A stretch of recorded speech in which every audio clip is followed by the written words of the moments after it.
Puestos, pues, ya en sosiego y hechos amigos todos a persuasión del oidor y del cura, volvieron los criados de don Luis a porfiarle que al momento se viniese con ellos, y en tanto que él con ellos se avenía, el oidor comunicó con don Fernando, Cardenio y el cura qué debía hacer en aquel caso, contándoseles con las razones que don Luis le había dicho. En fin, fue acordado que don Fernando dijese a los criados de don Luis quién él era y cómo era su gusto que don Luis se fuese con él a la Andalucía, donde de su hermano el marqués sería estimado como el valor de don Luis merecía, porque de esta manera se sabía de la intención de don Luis, que no volvería por aquella vez a los ojos de su padre si le hiciesen pedazos. Entendida pues de los cuatro la calidad de don Fernando y la intención de don Luis, determinaron entre ellos que los tres se volviesen a contar lo que pasaba a su padre, y el otro se quedase a servir a don Luis y a no dejalle hasta que ellos volviesen por él o viese lo que su padre les ordenaba.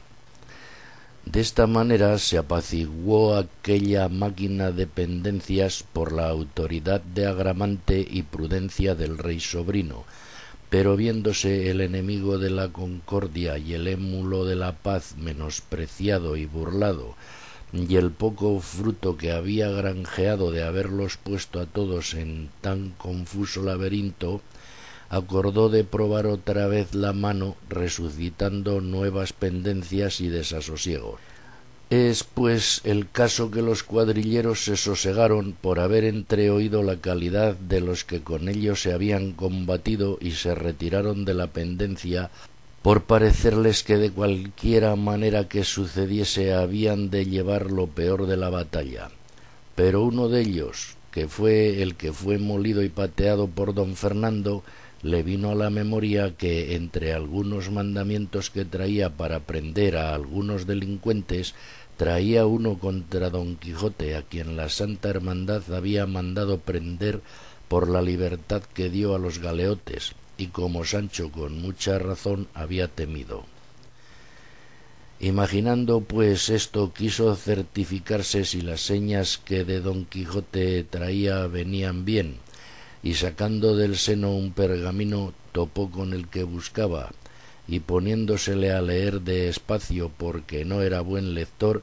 a cada palabra que leía ponía los ojos en don Quijote y iba cotejando las señas del mandamiento con el rostro de don Quijote, y halló que sin duda alguna era el que el mandamiento rezaba.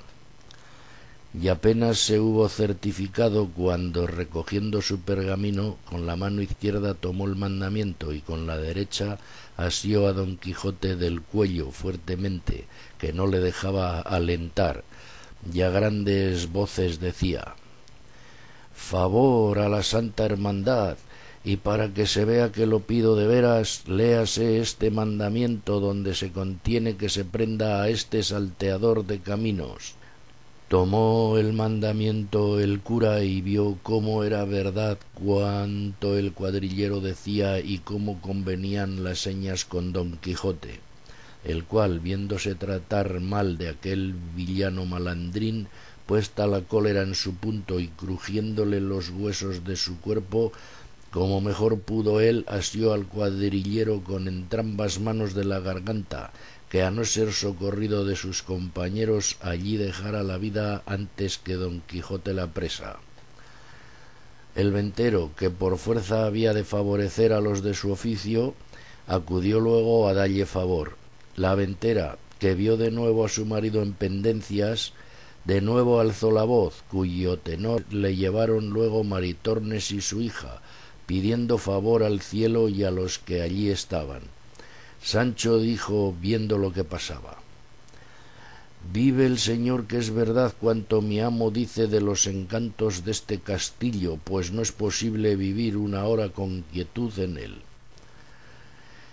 Don Fernando despartió al cuadrillero y a don Quijote, y con gusto de entrambos les desenclavijó las manos, que el uno en el collar del sayo del uno y el otro en la garganta del otro bien asidas tenían.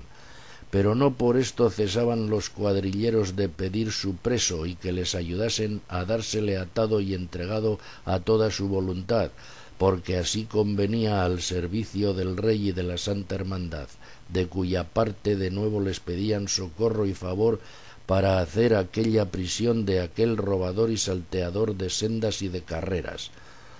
Reíase de oír decir estas razones don Quijote, y con mucho sosiego dijo: Venid acá, gente soez y malnacida. Salteador de caminos llamáis al dar libertad a los encadenados, soltar los presos, acorrer a los miserables, alzar los caídos, remediar los menesterosos.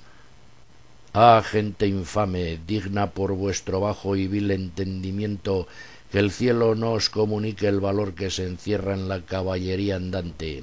ni os dé a entender el pecado e ignorancia en que estáis en no reverenciar la sombra, cuanto más la asistencia de cualquier caballero andante. Venid acá, ladrones de cuadrilla, que no cuadrilleros, salteadores de caminos con licencia de la Santa Hermandad, decidme, ¿quién fue el ignorante que firmó mandamiento de prisión contra un tal caballero como yo soy? ¿Quién el que ignoró que son exentos de todo judicial fuero los caballeros andantes y que su ley es su espada, sus fueros, sus bríos, sus premáticas, su voluntad? ¿Quién fue el mentecato, vuelvo a decir, que no sabe que no hay secutoria de hidalgo con tantas preeminencias ni exenciones como la que adquiere un caballero andante el día que se arma caballero y se entrega al duro ejercicio de la caballería? ¿Qué caballero andante pagó pecho, alcabala, chapín de la reina, moneda forera, portazgo ni barca? ¿Qué sastre le llevó hechura de vestido que le hiciese? ¿Qué castellano le acogió en su castillo que le hiciese pagar el escote? ¿Qué rey no le asentó a su mesa? ¿Qué doncella no se le aficionó y se le entregó rendida a todo su talante y voluntad? Y, finalmente, ¿qué caballero andante ha habido, hay, ni habrá en el mundo que no tenga bríos para dar el solo 400 palos a 400 cuadrilleros que se le pongan delante?